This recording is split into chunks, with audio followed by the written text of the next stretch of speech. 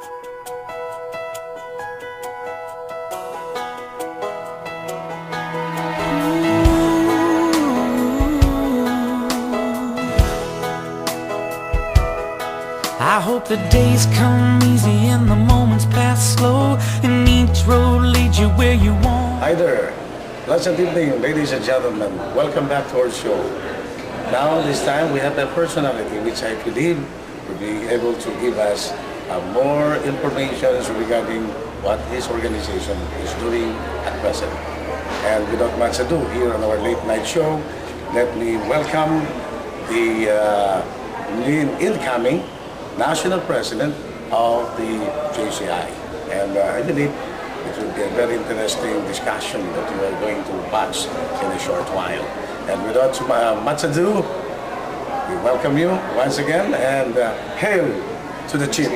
Here's our very own, the incoming JCI Senator, presently the Senator Randolph Ivan Ruste.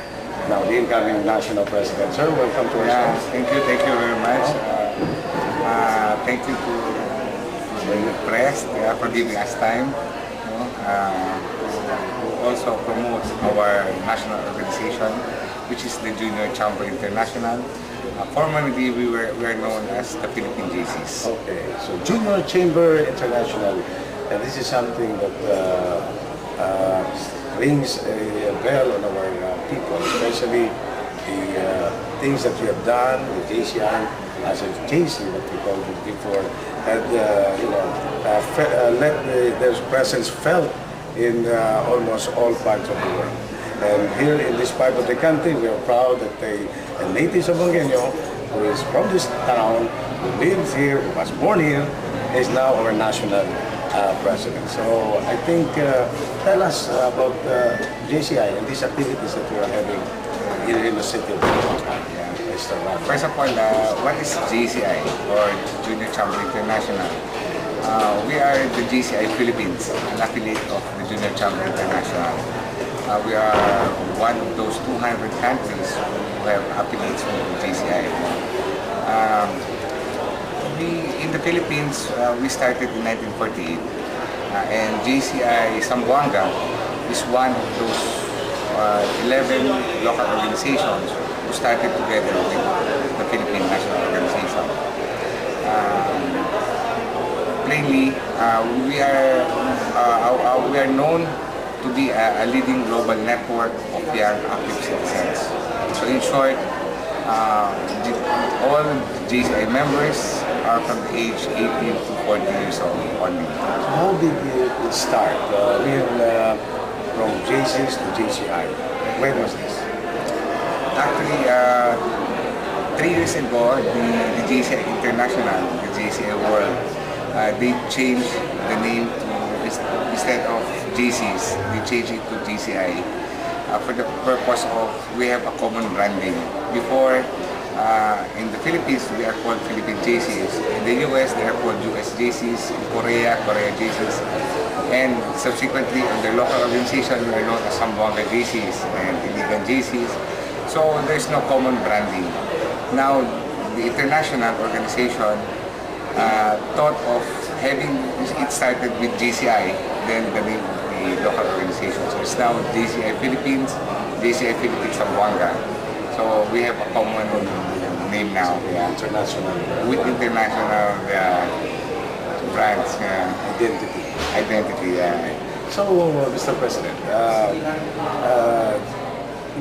we have a convention at the moment. Is this part of the installation of the Yes, president? Yeah. This coming October 8th, on Saturday, after the culmination of the National Convention, the JCI Philippines will turn over the leadership to the next administration. So it's a changing of the guard. Changing of the guard. So we always do that at the end of the National Convention.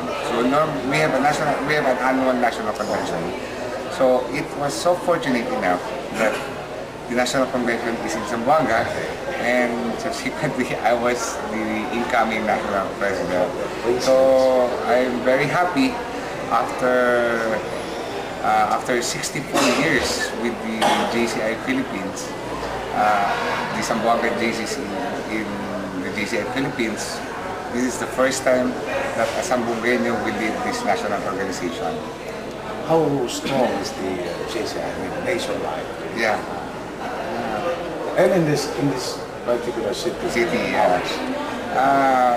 At this time, we have 100 local organizations around the Philippines, from Ilocos all the way to Jolo. In this part of the city, we have 4 local organizations here. We have the GCI Zamboanga Inc., the GCI La Bella, the GCI Jambangan, and the GCI Vinda. So in the Philippines, we're around 6,000 members. And it is all spread out to all parts of the cities and municipalities of the Philippines. And still counting. And we're still counting. Yeah. More to be bona fide member of this. Yes, if you notice, this organization has been by mouth since time immemorial. That's right. Even in Zamboanga City, we already produced, I think, 4 city mayors.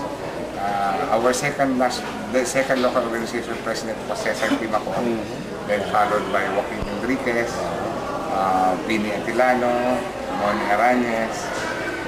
Then we produced a lot of councilors and even Vice Mayor Manix. He's also our past president. Hey, starting from the legendary mayor to hopefully a legendary president of the JCI. Going to the lighter side of it, how do you feel about it? You become the national president of that, and is it with both pride to people of Zamboanga? You know, that's one thing that gives me a second thought of it, of taking this responsibility. Actually, I'm serving the national organization per se. I started to serve the national board since 2009, 2010, 2011, now eventually in 2012. So, being a national president is not that easy. You have to consider that your scope is national. So, they're like national government officials going around all over the countries to meet with your local members. Local officials. More than a local official. So, you need a dedication to do this. And out of this is a voluntary work. GCI is a voluntary organization. We don't have any compensation here. And at some point that you have to spend your own money to go to that city.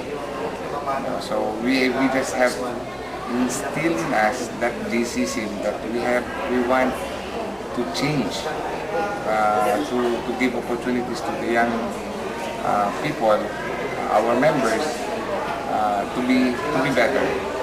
So that's the reason why we are here, and we are giving all our members chance to lead, and to manage, personal growth. JCI is anchored on leadership as we develop the youth to be future leaders, public servants. Are we still on that direction? Most of our public servants came also from our organization. It's not that we develop someone to become public servant, government officials, but eventually they end up like that. But normally, after serving the JC movement, they moved to Rotary, Lions. So these people, we were able to train them to be concerned citizen.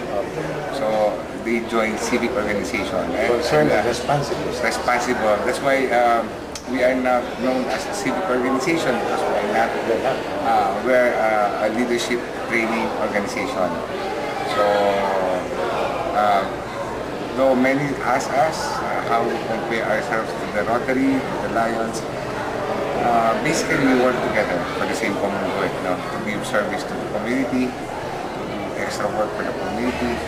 But in this organization, we are, aside from giving benefits to the community, we are also training our members to lead that project, to do this, sort of saying, we instill in them that you should be a concerned citizen, an active citizen.